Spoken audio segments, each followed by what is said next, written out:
Porque la población mundial alcanza los 8.000 millones este 15 de noviembre de 2022, según el informe Perspectivas de la Población Mundial. Se proyecta que en la década del 2080 seremos alrededor de 10.400 millones de personas. Sin embargo, la población está creciendo a un ritmo anual más lento desde 1950, por debajo del 1% en 2020. ¿Cuál es la incidencia del aumento poblacional en la calidad de vida y por qué preocupan además las tasas de fertilidad?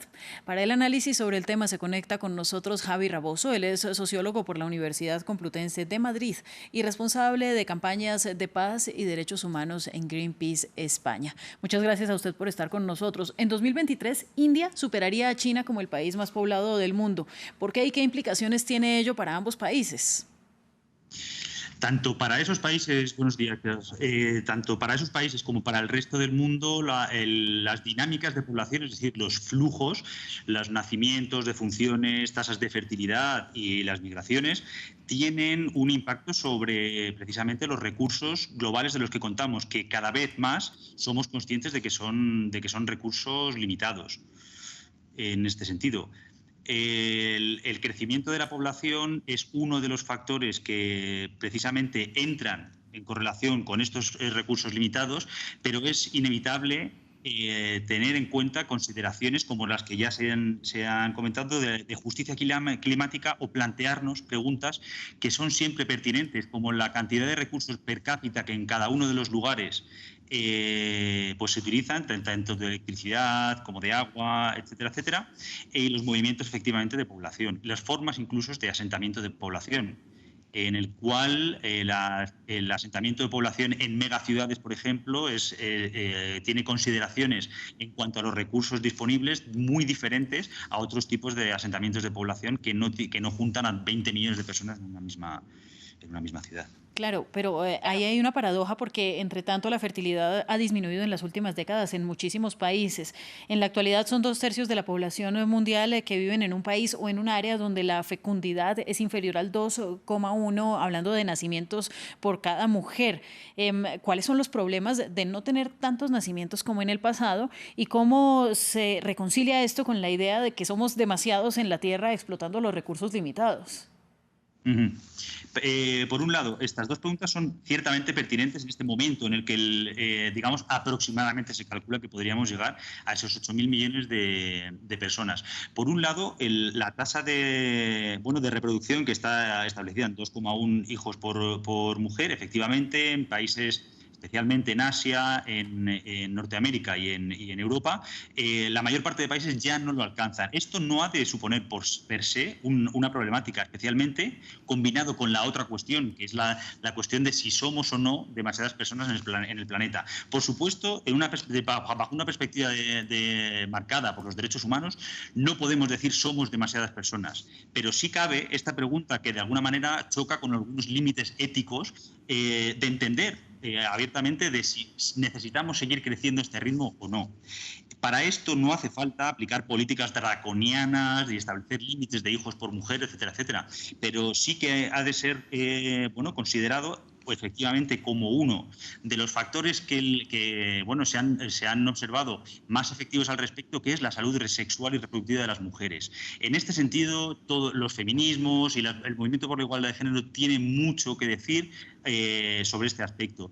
Hoy en día hay aproximadamente anualmente 121 millones de embarazos que no son deseados, y cuando la experiencia, la historia nos dice que cuando son las mujeres las que son capaces de decidir sobre sus propios cuerpos, las estrategias de fecundidad por mujer o las estrategias de natalidad de las propias sociedades se regulan. Es por esto que uno de los factores necesarios es precisamente el de implementar las políticas y las realidades de igualdad de género en todos los lugares del planeta. Otro de ellos, sobre el que deberíamos hacer insistencia, es precisamente el desigual reparto de la riqueza y los recursos que están asociados a cada una de las personas, como antes comentábamos, y que si queréis podemos profundizar también en ello. Claro, es que justamente quería ir hacia esa dirección porque, por ejemplo, en este momento en América Latina hay un aumento de la población que tiene edad de trabajar y eso podría ser, digamos, una oportunidad o una ventana hacia el desarrollo económico versus otros países como, por ejemplo, en Italia, donde aumenta la población envejecida y donde pues hay una mayor carga para los estados sobre estas personas que ahora necesitan ser en cierta parte sostenidas y que necesitan de apoyo en vez de ser personas productivas. Entonces, ¿cómo de nuevo le pregunto, estamos en capacidad de aprovechar ese momento y es importante que lo aprovechemos pensando en que hay que regular el crecimiento poblacional, pero al mismo tiempo necesitamos pensar en las economías pues en la prosperidad y la calidad de vida de la gente? Efectivamente, Ángela.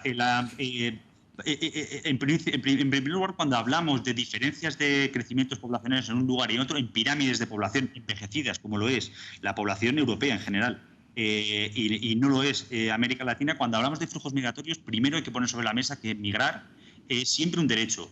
Más allá de las visiones utilitaristas sobre las necesidades o no digamos, de trabajo o de sostenimiento. Dicho esto, es cierto que afrontándolo en clave de justicia global, hay necesidades o retos que enfrentan los países cuyas poblaciones o pirámides poblacionales cada vez se van invirtiendo más y son más envejecidas, ante las cuales las pirámides de países o de regiones enteras que ostentan o que demuestran una incidencia mayor de población jóvenes podrían solventar. Hablamos de América Latina, podría ser el ejemplo, también bueno, pues en Nigeria o otros lugares con un crecimiento exponencial que hoy están teniendo bastante más, digamos, veloz. Pues bueno, tienen pirámides de población joven, en edad, como comentabas, de trabajar, y puede precisamente ayudar a solventar los retos que las poblaciones envejecidas tienen por delante. Así que, por un lado, tanto a nivel de políticas públicas nacionales de países que tienen pirámides poblacionales envejecidas, como a nivel de distribución, si se quiere, global de la población, sería útil barajar estas diferentes, digamos, pirámides poblacionales. Pues mire, yo le agradezco mucho a usted, Javi, por la información que nos entrega y el análisis con un enfoque de derechos para France 24. Y pues nos queda entonces la duda sobre el planeta, cómo va a sobrevivir en las condiciones actuales y con un aumento poblacional que se prevé siga y alcance su pico para el año 2080. Y tal vez valdría la pena preguntarnos también con nuestros televidentes si una distribución diferente de los recursos podría ayudar en esta paradoja que nos encontramos del crecimiento poblacional. Muchas gracias a usted, Javi, por estar con nosotros. Muchísimas gracias a ustedes.